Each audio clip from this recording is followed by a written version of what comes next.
Well, welcome to a live talk with Becky Chernek. And boy, let me tell you something. I have a super treat in store for you guys tonight with Everold Reid.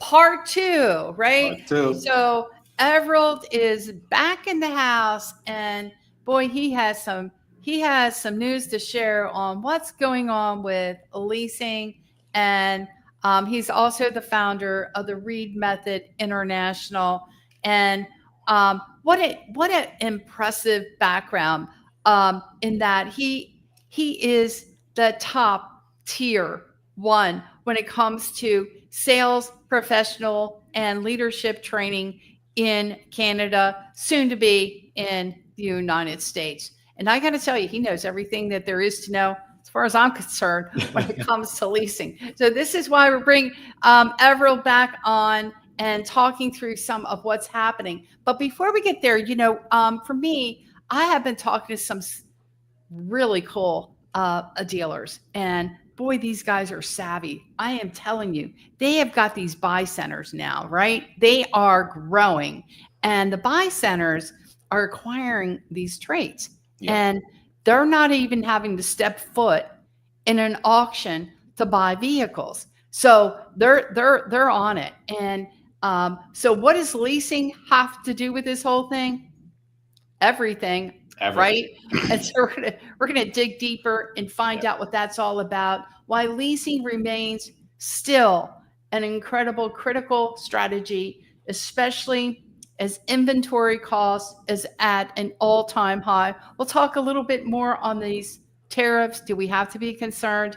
And tightening credit, it's important because of the affordability crisis with our customers, our dealers ready. Okay.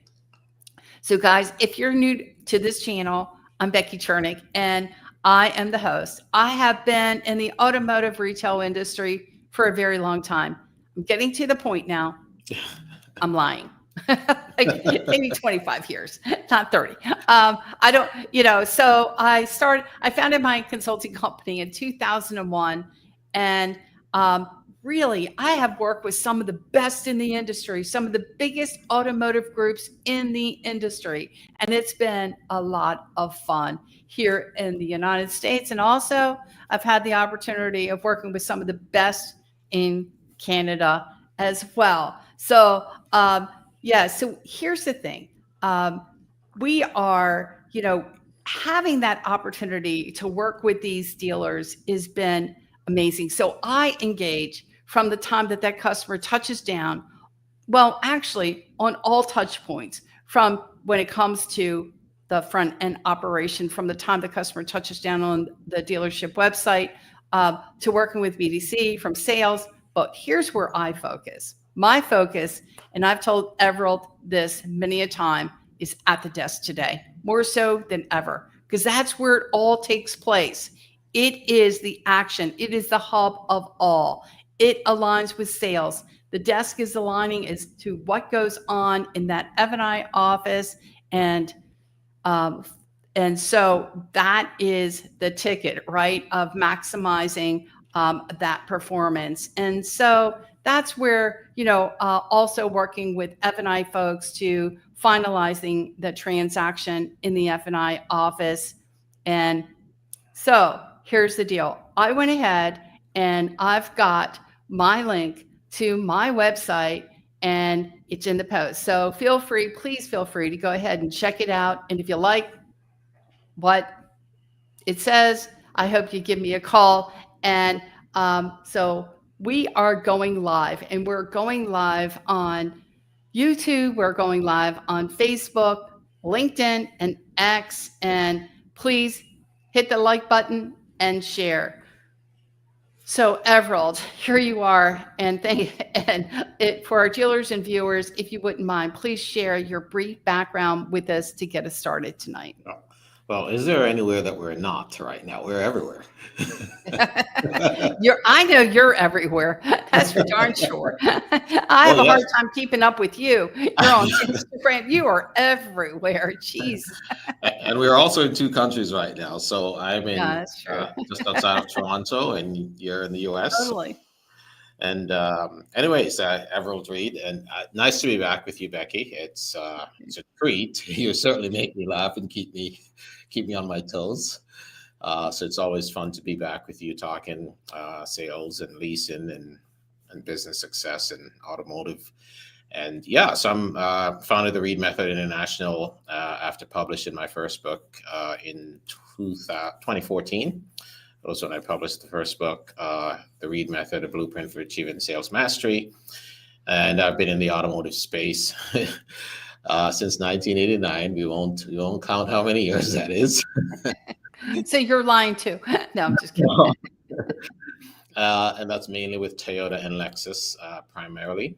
And two phenomenal products, two of the best in the world, and very proud to represent those brands and having learned a lot through of the philosophy and teachings of Lexus and Toyota as a company and the brand.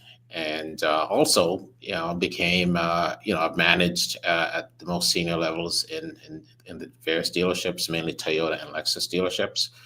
And currently, as I'm consulting and speaking and coaching, doing sales training for other organizations, I'm associated with Lexus, just outside of Toronto, but I do consulting and speaking, and I've created some courses. One of which we are here. Why I'm here, which is the Lease Performance Blueprint. Actually, this is just a workbook actually, and that's the name of the course on automotive leasing, the Lease Performance Blueprint. So one of the reasons that we're here, and happy to share and chat with you and your amazing audience and all the opportunities that are available in automotive leasing. And there's Ted Ing saying hello. Hi, Ted. So we met at Ted Ing's event in New Jersey, right? Yes, Is that yes, right? yes, At his fixed ops yes. roundtable. The first thing I told Ted, I'm like, Ted, I drove all night to get here for 8 a.m. He goes, what? Hey, it was definitely worthwhile, right? Yeah, nobody knew I just got out of the car after an 8-hour drive, but that was okay. I know I was pretty worn out myself, but Yeah. he had a great event, right? That was super cool. I remember Fred Beans kicked it off, right? Yes, I remember him. Amazing guy. He keynote. I mean, Ted, when he does something, he does it big. Yeah. Paula, hey, good to see you. I'm glad you're here. Happy Thursday to you too, Paula. And Paula's great. She's been in the automotive industry for a very long time, and she's a super great lady. And I don't know, she might be looking for an F&I position. So if you guys are listening in, Miss Paula, she's your gal. I don't know if she's already found a great dealer group to work with or not, but if not, you need to check out Miss Paula. Let's see what else we've got going on here, if you don't mind. And Ted Ings, looking good, Rebecca, the host. Well, thank you, Mr. Ted Ings. I certainly appreciate that. Trying to look as good as you. And then we have Chris. Good evening, guys. Hey, Chris, great to see you. And then Ted, early intervention. What do you think about that? Early intervention. What is all about early intervention? I think that's probably getting into leasing or introducing leasing earlier in the process. That's maybe my interpretation of what that means. I think so. I think that, Ted Ings used to be like, in his earlier days, he was the king of lease back in the day. Do you know that? Yeah, I heard something once back. Yes, he and I had a private conversation about that. You're right. Yeah, And, he was. I think that's kind of, for Toyota, Lexus years ago.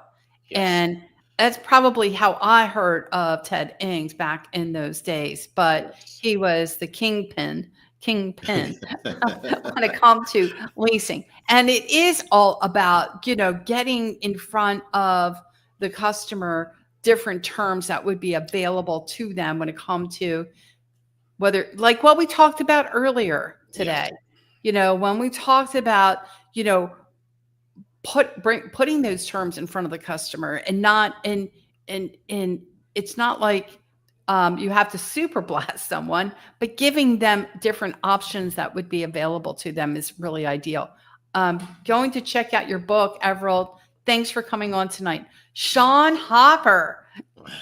He is super cool. I love Sean Hopper. He is with Fasten.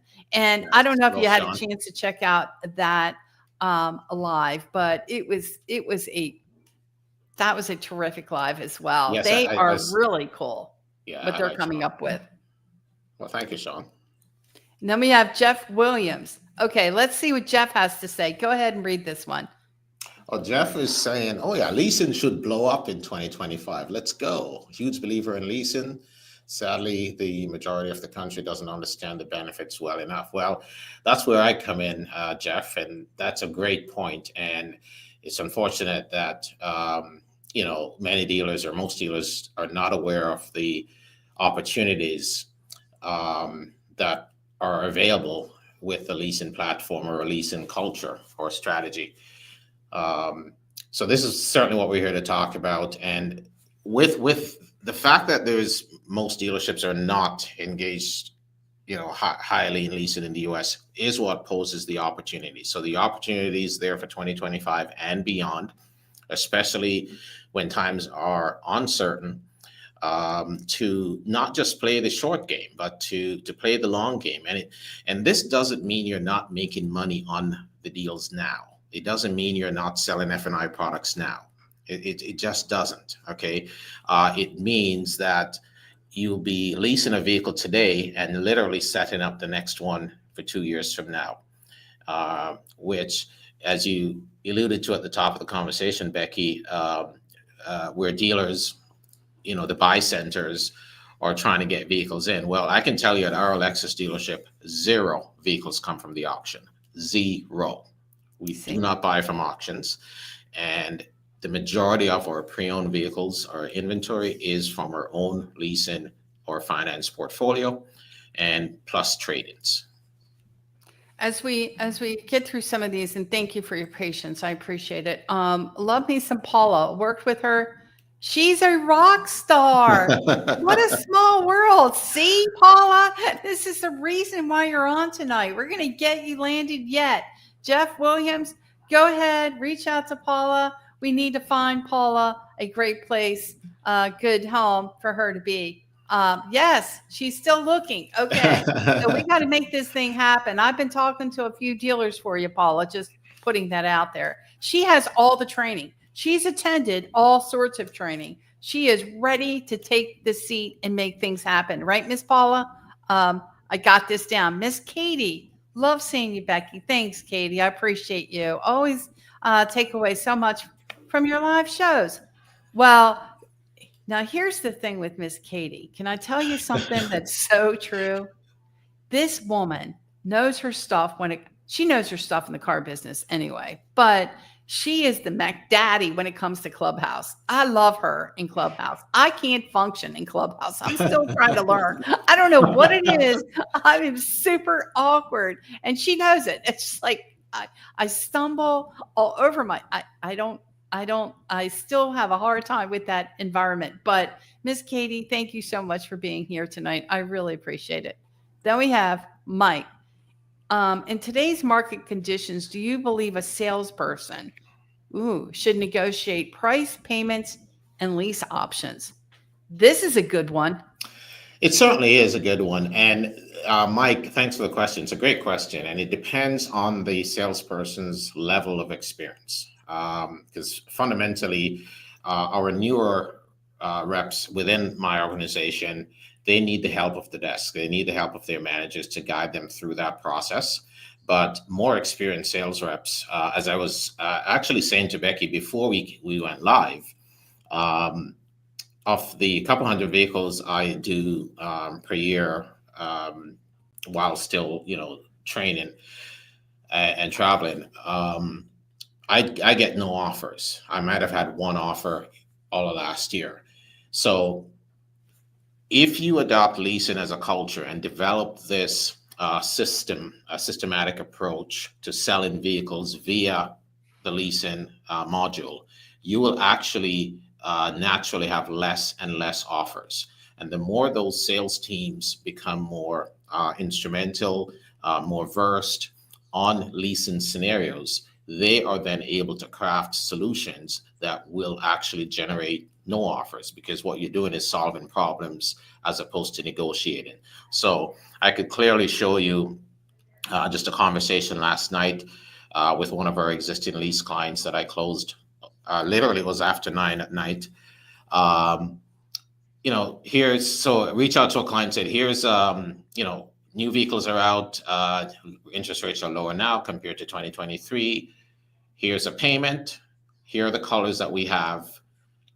And, first I would ask, what's the mileage on your car? And we do a preliminary evaluation before she even comes in. Because when you have a leasing portfolio of clients and you have the service history, you have the mileage, you can do the Carfax, you don't have to keep bugging the client, or you don't have to have them come in for every little thing. You can do a lot of the preliminary work ahead of time, then reach out if you think the scenario makes sense, and literally said, okay, I can transition you from a 2023 to a 2025. It's about the same payment because interest rates went down. Here are the two colors I have. Which one do you prefer? Literally, that's how the conversation went last night. And she said, okay, I'll go with the white.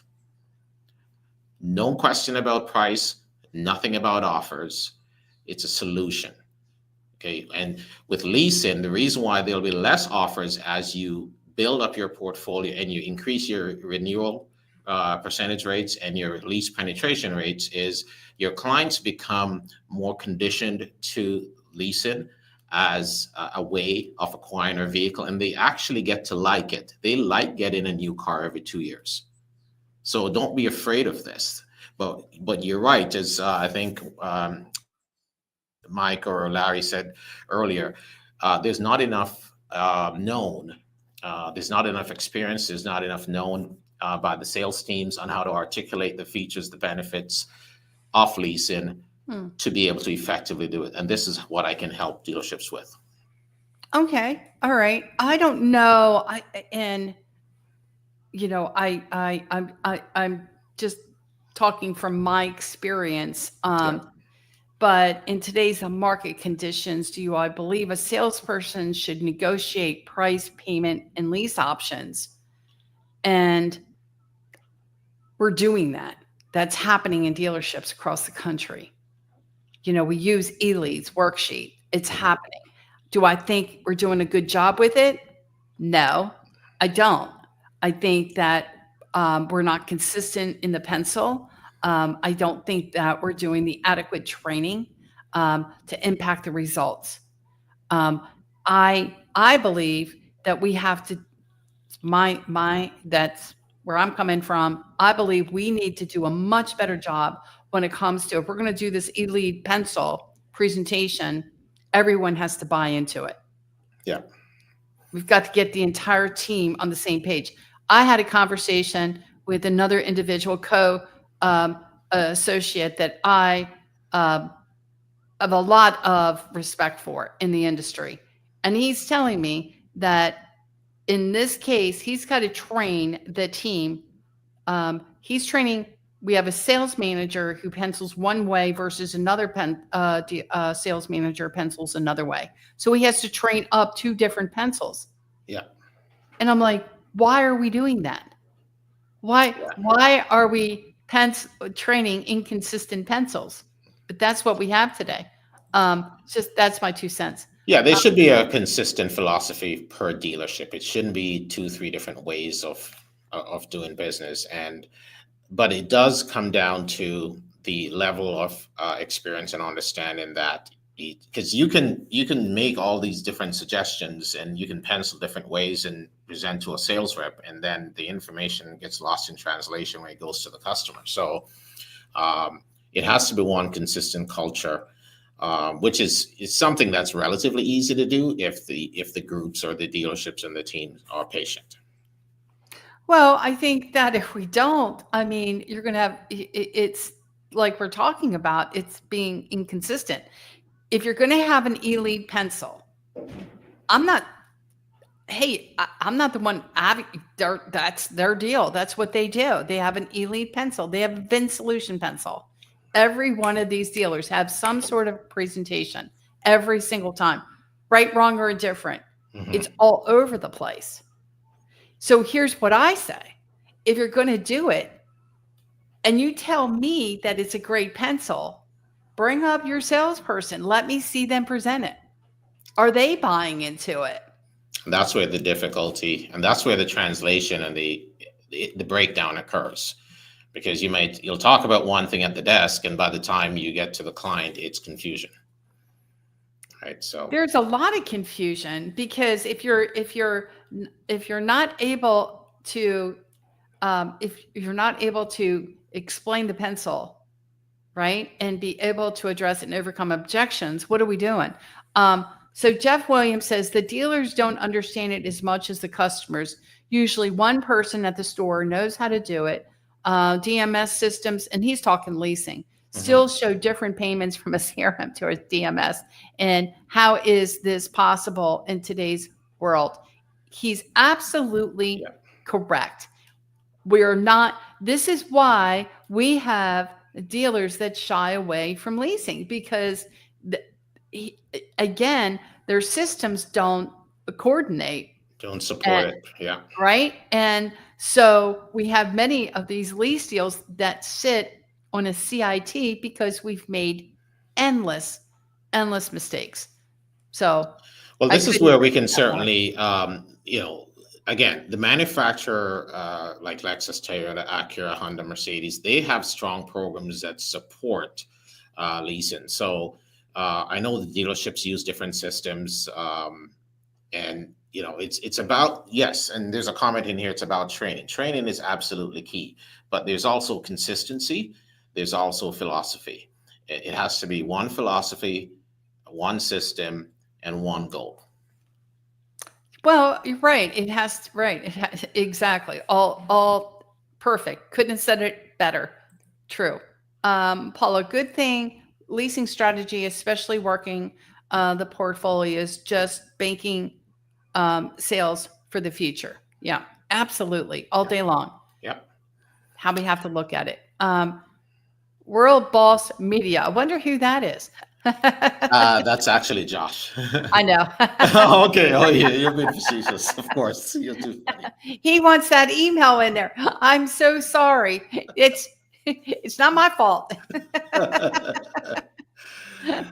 Mike Moran, would you here we go, Mike. Would you recommend presenting the customer two offers, purchase versus lease, side by side? Yes, and because typically the default that dealerships are doing is the finance anyways. They're or, to be honest with you, most clients are going to request a finance payment, or you'll say, how do you plan on acquiring the vehicle? And even here in Canada, they'll say, yeah, we're going to purchase it, or we're going to finance, or we're going to pay cash depending on the rate. And we'll say, well, no, you're not paying cash, and we'll try to give them the solutions and the reasons and why they should not, dish out $100,000 in cash when you can show them how to creatively get a lower interest rate. So definitely, I do this regularly when you don't want to dismiss the client. So yes, you want to answer the question and say, sure, here's your finance payment, based on the term, and here's the best term over whatever, 72 months, 84 months, 60 months. And here, based on the rate, here's your total cost. Because the one thing the finance calculation does, it shows you your total cost, including interest and taxes right there. Versus you do the lease calculation, and especially if you're able to do multiple security deposits, which I know it's kind of a foreign term for a lot of US sales reps, but it is a tool that's actually available from most manufacturers, but it is rarely used because it's hard to articulate, well, it's not hard, but most don't know how to articulate or explain it to the benefit of the client. So you don't want to confuse them.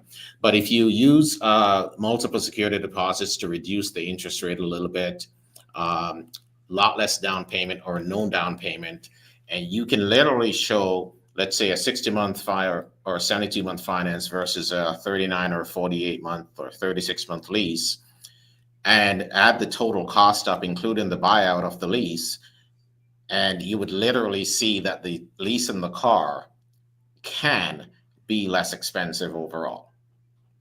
All right.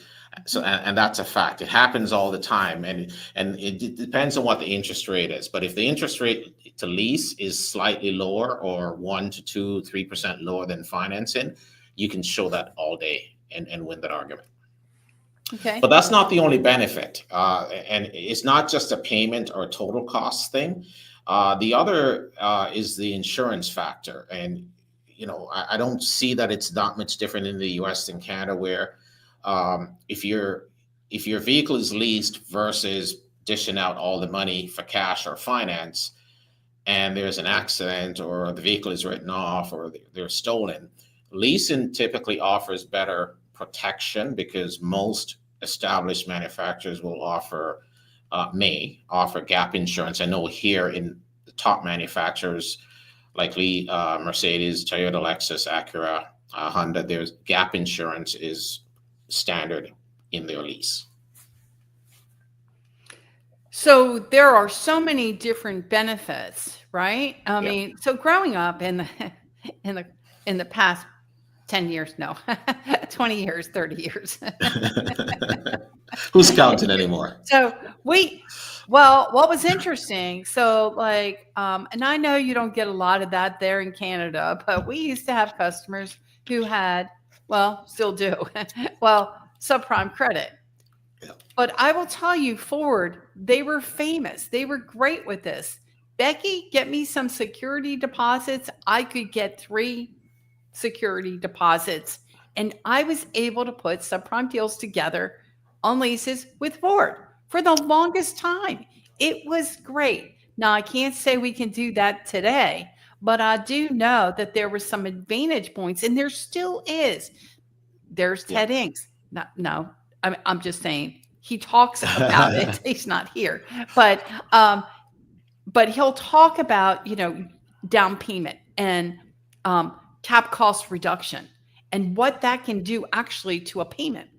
And it's amazing how much a cap cost reduction can actually do for the payment and reduce it significantly. Now, security deposits, there's so many different things that you can do with those security deposits over time.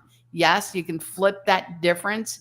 And I'm sure you can talk through that with your students about how they can flip that difference into the next lease. I mean, there's so many advantages, but you're right.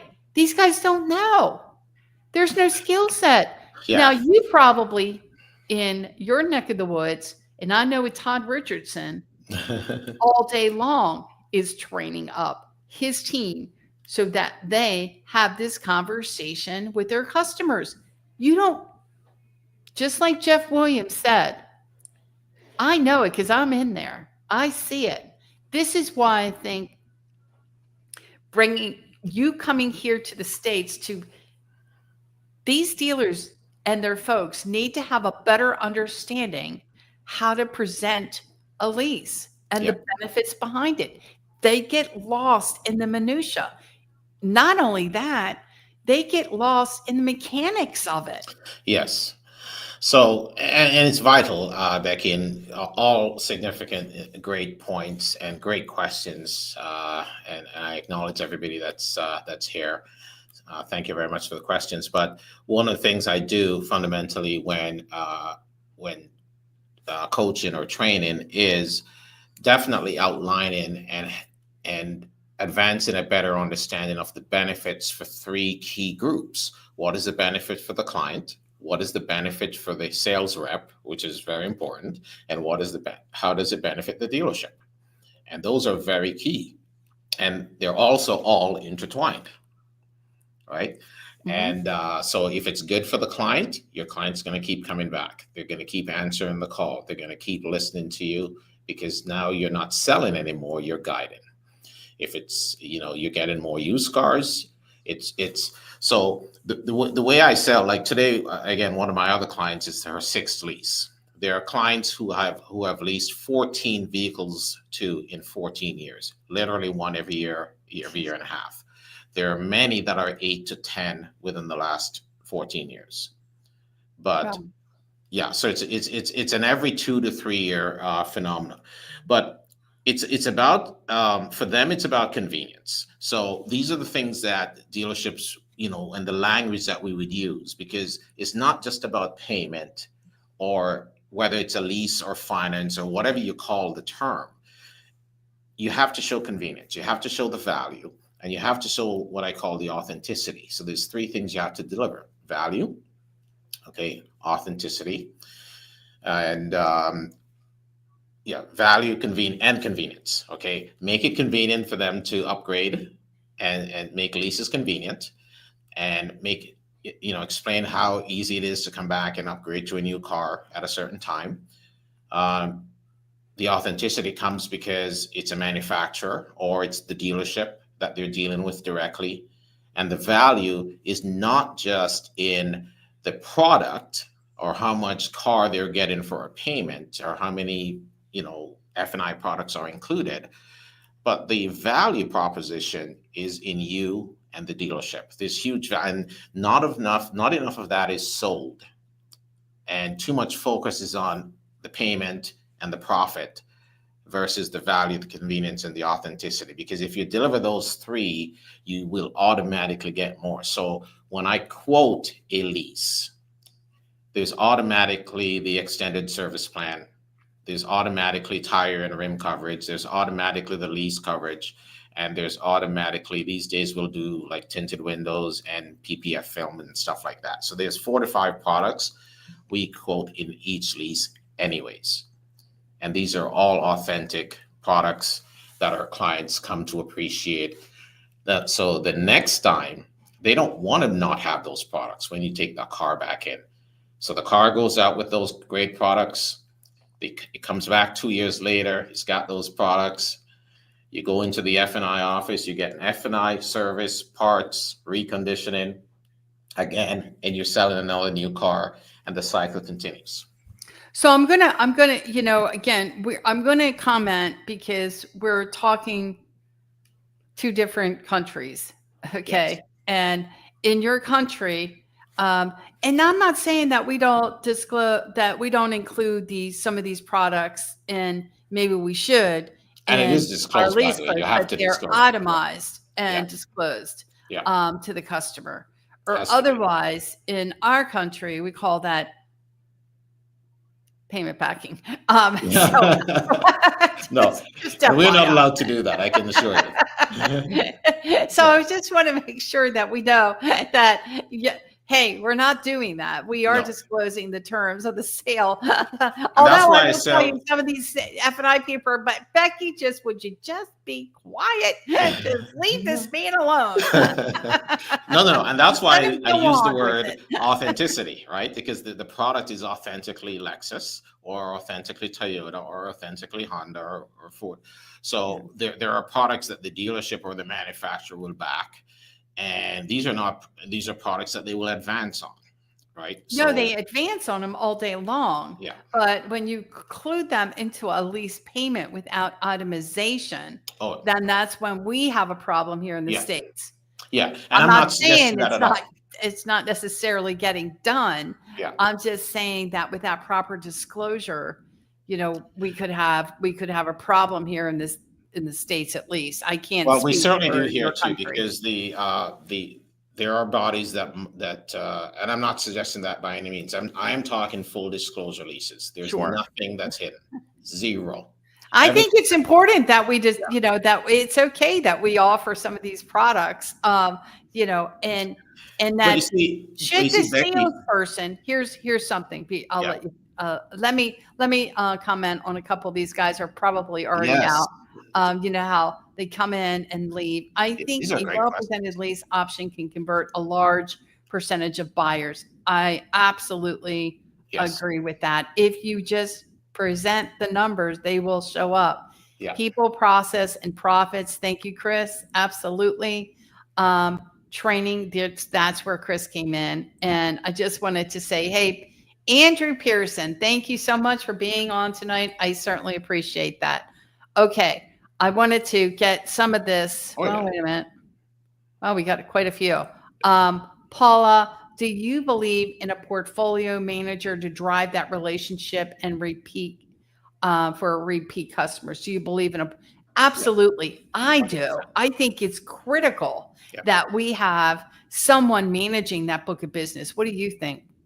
100%. So in some dealerships here, it's both. In some dealerships, the more seasoned reps who have built up that portfolio manage that portfolio like I do. So I'm a portfolio manager at my dealership, and I have several hundred clients that they just keep coming back every year or two. So, or some dealerships will have a designated portfolio manager or two because the portfolio is thousands, and they keep track of that to make sure the clients are being contacted and engaged. And so 100% portfolio management is actually a part of my lease performance course. I also teach a portfolio management course separately, but this is what this becomes, where you start to lease enough clients that you build a portfolio. And if you are a sales team or a rep that's there for 5, 10 years, then by the third, fourth, fifth, sixth year, you have a portfolio that just keeps churning. And right? that's no different than when I grew up. I mean, we actually had managers. I know Jeff Ottenberg. He's one. He retired recently. Had been with Coons Automotive Group for the longest time. Recently retired. He is another lease guru, and I know he was in charge of the lease. I mean, we sent back in the day when I was at Kip Kilman, we sent him every lease. He managed all the leases. That's what he did. And he was responsible for that portfolio. Now, what's happened in the last 3 years here? I got to tell you, all bets are off. I don't know who's managed what, if anything, right? And see the importance of making sure that, hey, we're even offering our customers the opportunity to lease because we don't have the verbiage down. We don't have the mechanics down. We don't need deals sitting on a CIT list we can't get funded. Becky, don't worry about this stuff. We don't need to be worried about this stuff because I don't want to deal with a comptroller telling us we can't get this deal funded. I'm telling you, it's the truth. It's the truth. It happens. Katie says, Becky, what do you do or train to encourage Jeff and I to have a more positive mindset towards a lease deal and not be discouraged when giving that deal to contract, helping to eliminate the negativity from Ev and I when they look at it is not having as much opportunity to sell products and make buckaroos. I get it completely because they have that deer in the headlight look and they're like, are you kidding me? I don't want to deal with this lease. It's first of all, it's a pain in the butt. I can't never get it right. And the numbers aren't right coming, from the desk. It's a grind. It's a super grind. And, many of your F&I people, they frown on it and they're like, well, what can I sell? And they don't understand that there are products, right? That we can. Hell, my husband, Dick, was an F&I director for a Porsche store for Jim Ellis for many, many years. He did many, many leases and made lots of money. Did very well. Figured it out how to sell product, right? Because he was on a grid pay plan. He had to sell product, and it can happen. It does happen. It's like telling a F&I person, okay, offsite deliveries. It's a cash deal. You got to be kidding me. That is like a nightmare. Like, how am I going to get an offsite delivery customer to go ahead and buy product from me? How am I getting a lease customer? It's frustrating. Yeah, what do you have to say about that? And that's a culture thing, and I understand it's not going to be easy to change the perspective or the concept for many. And if you go into it with a negative approach, you might have that outcome for a while. But I can assure all the F&I managers and that it's as much as an opportunity to sell products as is financing. You're not selling the same products, but there are other products that you can sell that are backed by the manufacturer, and yes, they're disclosed and itemized. And it's not just the one-time shock where, yes, you're making a big kill with this one deal that you'll have for a 6-year, 8-year finance, and you'll never see that client again. So if F&I managers, sales teams, dealerships want to build a sustainable business, especially in times like this, where who knows whether there's inventory coming or going based on tariffs and what the cost of all these vehicles are going to be, your best source of trade-ins will be your portfolio. But if you don't have one to tap into, and it's about control, because you have a bit more control with your leasing prospects. Actually, you have a lot more control with your leasing portfolio than you do with your finance or cash portfolio. Because at least with leasing, they definitely have to talk to you more, and you see them more. And one of the successful methods that I use and teach and practice is, like, for example, just, because I'm with Lexus or Toyota, we do the Lexus or Toyota service plan. That's purely, it's about the convenience that they get. It's very inexpensive, but more importantly, it's not about the price. It's about the fact that we see these clients every 6 months or 4 months or a year. We actually see them. So they're coming back to our dealership. You're building a relationship.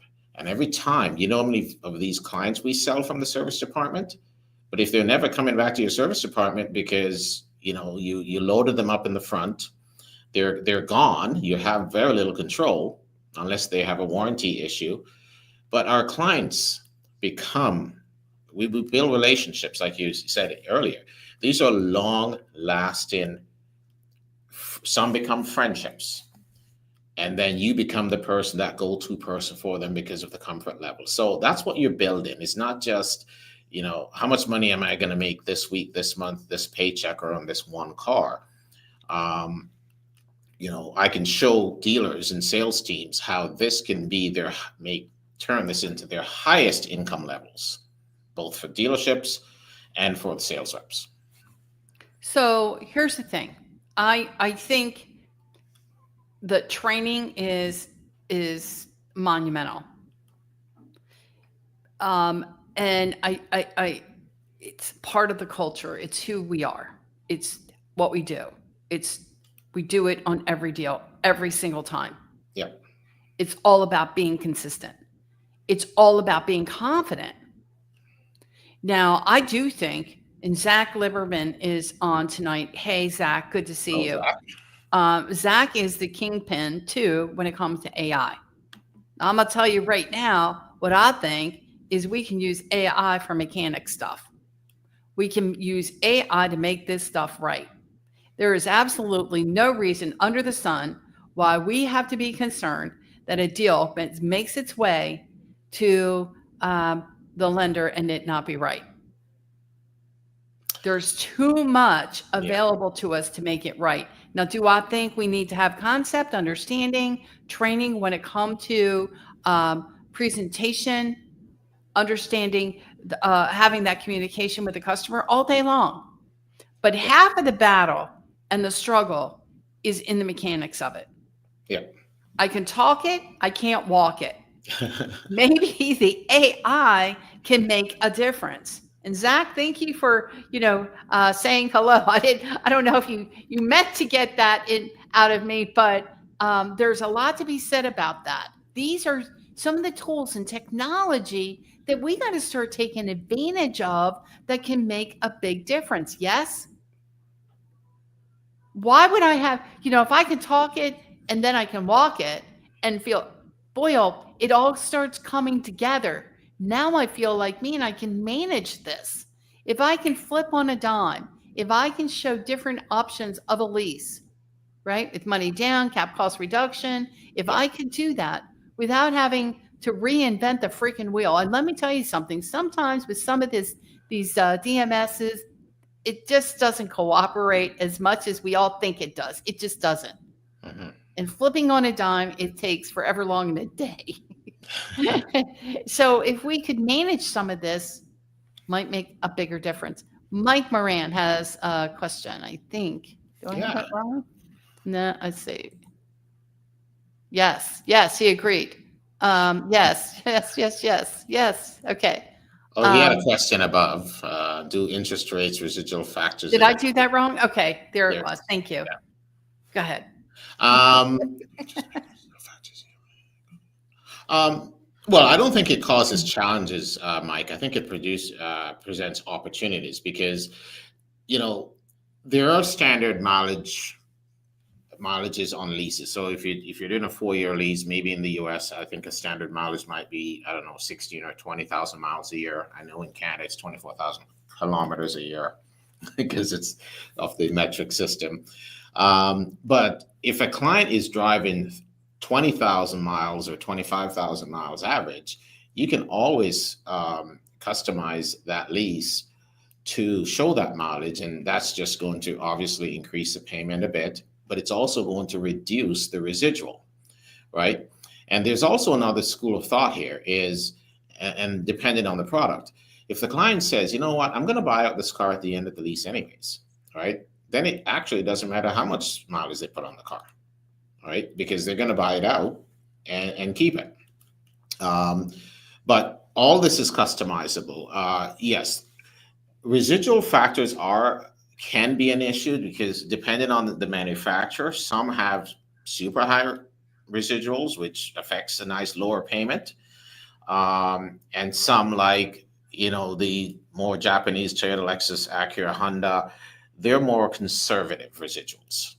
So the residuals are lower, but which means if you buy out that car or you come to trade that car in at the end of 4 years, I know here in our position, clients are actually looking for money. They're looking for equity because the car is worth more by a lot than the residual. So they're all factors, and they're all very important. And this is what we teach, because when I deliver these courses, there are actual examples on the PowerPoint. And so, for example, I can show 8, 10 different ways how to trade in a car and use the equity or not to use the equity, and how to structure a lease. I can show numerous ways how to use a security deposit. I can show how and why, if you are putting a down payment and reducing the cap cost, it actually favors a shorter term than a longer term as far as the payment is concerned. Versus if there's no down payment, a longer term favors a lower rate. So there are all sorts of mechanics in working leases, and the way that I deliver the course is pretty fundamental, with enough illustration, with enough participation, so that everybody gets it and they leave with the material, workbooks, examples that they can practice on their own. Yeah, I again, it's we have on our end, we have to do a better job in making sure that we're not leaving our salespeople um, sort of like in the dark. We have got to make sure that they have the legs to stand on, if you will, when it comes to the reasons behind some of the payment flux differences, especially when it comes to mileage on a lease, and how that can ultimately it's going to affect the residual, right? On longer on terms and that sort of stuff. And what is a residual? I think it's important. Like when I trained on leasing my folks, it was, let's get back to doing it manually. If you Yeah. learn how to do this manually, you understand it. Yeah. I'm so much better. I can't begin to tell you how many lease deals I did manually. It was like I brought out my worksheet. There it was. I did it. And I think if you understand the numbers, manually, it makes a whole heck of a lot more One sense. of the at the very beginning of my courses, I talk about leasing terminologies, and leasing terminologies is very important. So, what is a residual? What is cap cost reduction? What does that? Just simplify it. What does that mean? Dumb it down a bit, because it's critical, and that's a part of my of what I teach as well, is understanding leasing terminologies in the right context. Do you know Michael Jarman? I do not. Maybe. Michael Jarman is someone to know, guys. Michael Jarman came to one of my workshops. Michael, I might show your photo one of these days, but it was a great workshop. And Michael, he is the CEO of TurboPass, and I love TurboPass. And what TurboPass does is it helps the dealer to determine ID verification and income verification, and by bank records. It's really super cool. And so instead of asking a customer to validate income through STIPs, right, that may not check out, TurboPass validates that the information or the income validation is accurate based off of the checks, the balances in their bank account. So it's quite unique. Anyway, didn't know if you know who TurboPass was, but Michael, good to see you. I'm glad you stopped in to say hello. And Chris, Mike Moran can do a lease event with thank you video. There you go. Maybe that would be kind of cool there, Chris, right? Can do a lease event with that. There, that's where the yes came from. And then yes, 2 times, 3 times. Mike Moran, there is probably a way to use it for portfolio management too. Do you know what Mike Moran does? I do not. He is the thank you video in automotive retail. He's also in real estate. He's also in the health industry, but he has a phenomenal platform that is able to communicate with customers via texting, their mobile, right? And really getting in front of that customer during those perfect touch point times. And this is kind of like where Chris was going with Mike, can do these lease events, and he can. So he can select those customers that are coming close to lease turn-in, to invite them to come in for an event to get them out from under. Well, there's really nothing to get them out from under, but if they want to go ahead and turn the lease in early, maybe there's a way to make that happen. What are your thoughts there?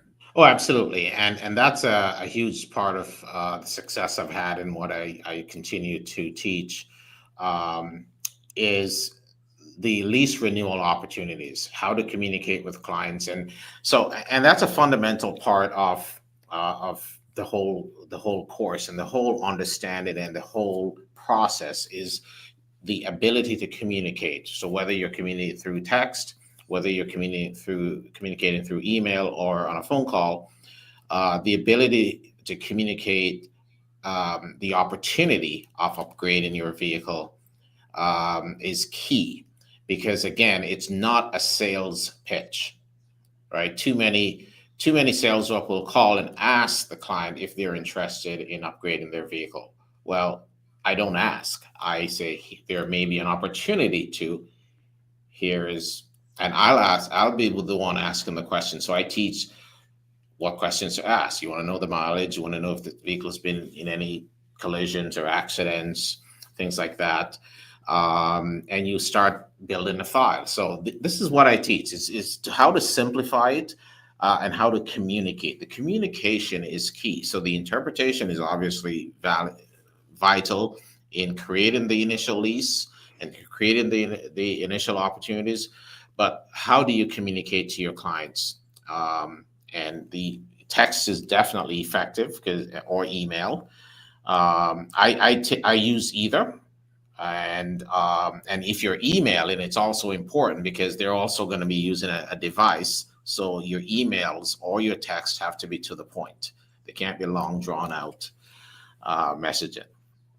No, I think, text communication is the best way to go anymore. I Absolutely. mean, hell, I thought text communication was great before COVID. I was talking to a friend of mine, and at the time, not friend, but associate in the business that I know that I adore. But so he's a friend.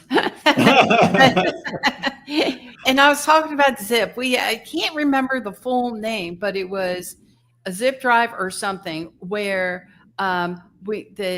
this allowed to be able for the consumer to communicate with the dealer via text. It would also allow the landline to be a text line.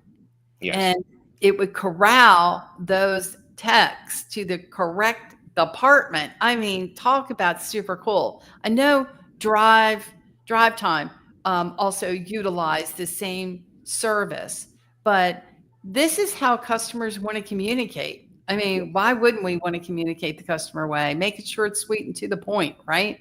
Yeah, and we're doing that a lot now. There's so many softwares that keep developing. We just actually launched a new one at our dealership recently, and we see that our chat leads and our text leads have gone through the roof. Yeah. As a result. So as Chris is alluding to here, Chris Kerr, video message from the GM or the dealer principal, or Well, that's what Thank You Video does. Thank You Yeah. Video does videos from the dealer, from the GM, inviting them to the dealership, inviting them. Maybe they didn't buy a car, asking them, what could we have done better? Yeah. Getting back in front of them. They are so much better by far than direct mail ever could be. Yep. Absolutely. Channeling, the customer. The reason I just think that with leasing, we have to do a better job. We have to do a better job here in the States. I do know that. I know we got off the wagon and we got off big, but now dealers are fighting for more inventory. It only makes sense.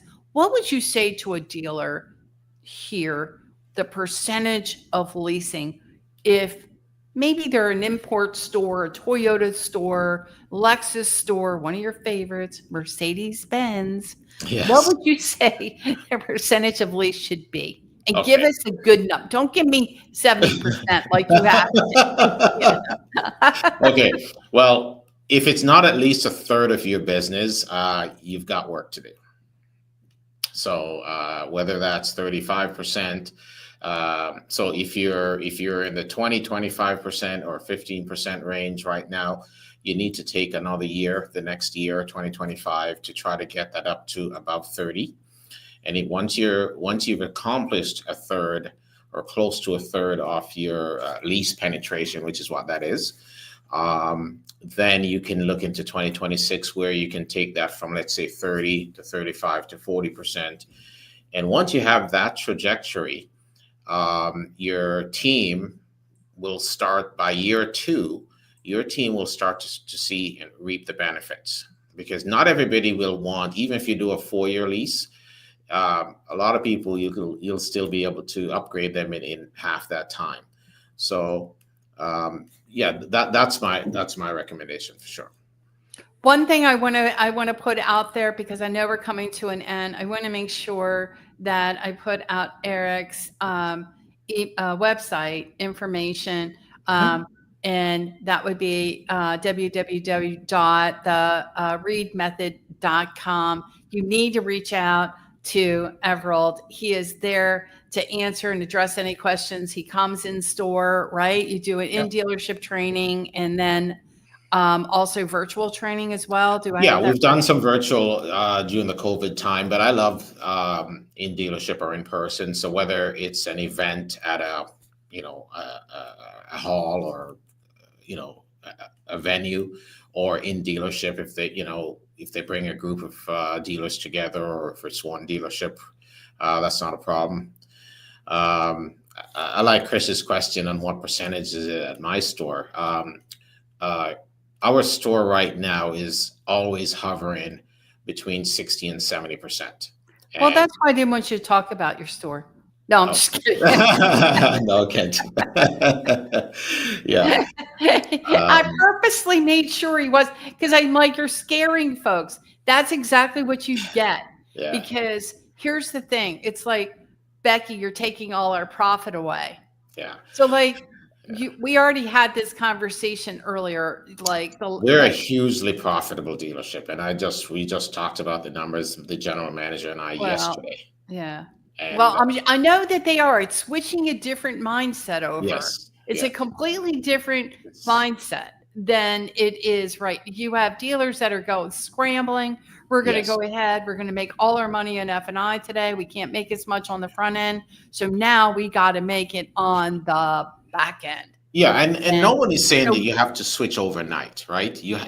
But you tell someone 70% here, I'm just telling you. yeah. Oh, absolutely not. But that was that direct That was question, Chris. and Yeah. but we didn't start there, Chris. Obviously, we didn't start at 30%. We started at zero when we first opened 20 something years ago, and we hovered, in the 30s for a long time. But what we did was we worked at it to adopting a leasing culture, and Yeah. our clients like it. I think we have one more comment with Mike. Thank you, Paula, again for being here. I appreciate it. Great content tonight. Thank you, Becky and Everold. Thank you, Mike. Thank you for your Thank you, Mike. Thank you, Paula. and your Thank you, feedback. Chris. And great show again. Thank you, guys. Yay. So, I think that dealers need to think through that, pencil it, make it a point to say, how do we put our position ourselves, right? Do I think 30% is healthy? I think it's healthy. And I also believe that, we can draw 30%. We need to convert more customers over, get more captive. Let's get in front of those offsite delivered customers instead of cash. Let's turn them more into a lease if we can, if it makes sense to. Let's make sure we have those conversations with those customers to take that business and convert it somehow, some way to a 24-month, 36-month lease, one pay, whatever. Yeah. But we have to get skilled in being able to do that efficiently, be more confident, especially with sales folks today. Ev and I gets these deals and they're like, we have a customer, it's an offsite delivery. They're just going to pay cash. Okay. And so we got to know the drill and we need to be in front of that. I think Ted mentioned earlier on, we got to figure out a way to get back in front of that customer earlier on, give them different reasons Absolutely. why not to pay cash, and take that percentage. And if we can make that 30%, keep, that F&I intact and impact the results there, I think we've got something really good, something really positive with that. So every dealership, is unique, and they have to take a look at themselves right now and say, okay, where are we at now? If you're at 10, 15, 20%, okay, that's a starting point. Okay. So if you're at 20, then the goal could be, okay, let's try to get to 25 or 30, right? If you're at 25, the goal should be, okay, let's try to get up to the 1/3, we're hovering 30, 35%. But once you're there, then the team starts to see the buy-in, the clients start to see it, and the whole system starts to churn. So it is a process, which is also why, Becky, and to your listeners, it's not a one-shot deal. It's education, it's consistency. So, you could end up seeing a store 3 times in a year, which is not a lot if you're trying to build a culture or to build an understanding of how these opportunities are. So you're teaching communication, you're teaching strategy, you're teaching all the terminologies, you're teaching structure. So it takes time, and it's not going to happen in 6 months. It's not going to happen in 3 months, especially if it's a store that's largely cash or finance. But we start small, and we can set quarterly goals and annual goals, and we slowly work our way up. I like it. I think we need to. I think we have to do a better job. And I think, again, I'm not here to crush anyone. I mean, if we don't, if we've got to add the skill set, we have got to get back. And, all of these tools are necessary to impact our total performance. Look, Yeah. when I was growing up, I knew leases. I knew how to do a lease. I knew how to explain a lease. I knew how to make sure I got a lease funded. That's not what we have today. And Yeah. it's unfortunate. We've lost a lot of skill set along the way. We have to get back to it. We just have to get back to the basics, the fundamentals of what made us rich. And so that is a part of it. So I want to thank you again, Everold. You're amazing, awesome. You too. And hopefully we'll be able to get some activity done on our end, have a few more podcasts, and maybe get you over here to the States and really get into how to help dealers be successful with leasing. So before we sign off tonight, any lasting remarks? I always appreciate coming on with you, and I also very much appreciate the interaction and the participation from your audience. They're always so engaged, and great questions, from Mike, from Chris, and I think it was Paula. And Katie, and we had quite a few here tonight. We had Quite Jeff a few. Williams. We had quite a few here tonight. Really appreciate that too. I mean, there's Yeah. nothing better when it becomes a lot more interactive, and because people have been involved in this. They see it as something that has to happen, but how do we make it happen, right? So the first thing that I'd want to say to all the dealer groups and owners and even general managers is, it's just to have a conversation. Have a conversation and to understand what your dealership's needs are, what your dealership's current philosophies are, and your systems, and what your aspirations and goals are. And then from there, we can tailor a solution that slowly or strategically helps to transition your group or dealership into a leasing culture.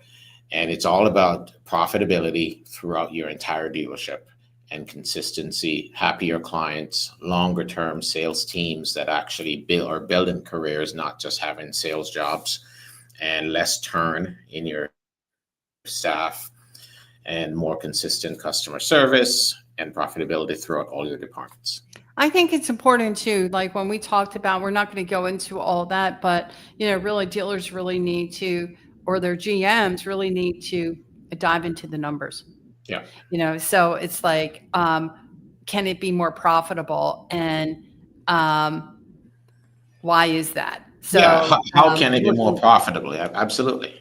Are we cutting ourselves off by doing leasing? But they're not. So they have to look at the full picture, right? And the cost of sale, and looking at how much more profit it would be in the long game, because that customer's coming back and you're selling that trade, and that's impacting that profit. You get to do it over and over again. It's a $500 difference on the first deal, because maybe it wasn't a longer term loan, which, by the way, you would have paid off early anyway. Yeah. So you really don't have the control you think you have, because it's a loan. Yeah. So you have to look at all of it. So it has been fun as usual. And thank you so much, Everold. And we'll definitely got to come back and do more of these, maybe a different type of podcast for sure. Yeah. But you really know yourself when it comes to leasing. And I certainly appreciate the time that you spent with us tonight. I appreciate it too, and love being with you, Becky. So thank you very much. Always a fun time. Thank you, guys. Thank you.